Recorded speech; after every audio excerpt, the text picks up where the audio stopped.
2022 সালে যে মেডিকেল কাউন্সিলের ইলেকশন হয়েছিল, সেই ইলেকশনটা যিনি পরিচালনা করেছিলেন, মানে যারা রেজিস্টার ছিলেন মানস চক্রবর্তী, তিনি তার নিজের যে পদটা সেটাই অবৈধ ছিল এবং সম্প্রতি সেটা প্রমাণ হয়েছে। একজন অবৈধ রেজিস্টার, তার নেতৃত্বে ভোট হয়েছে এবং আমরা দেখিয়েছিলাম তখন ভোট কিভাবে অবৈধভাবে হয়েছে এবং ভোটের যে গণনা প্রক্রিয়া কিভাবে অবৈধভাবে সেটা মানে গাজোয়ারি করে তারা কীভাবে মেডিকেল কাউন্সিল দখল করেছে।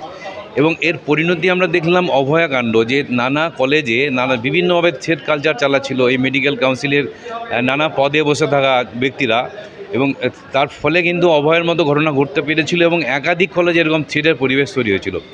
আমরা যখন 2022 সালের শেষের দিকে কেস করেছিলাম, আমরা আবেদন করেছিলাম যে এই মেডিকেল কাউন্সিল অবৈধ, তার ভিত্তিতে কয়েকটা হিয়ারিং হয়েছিল সমস্ত তথ্য প্রিজার্ভ করার জন্য।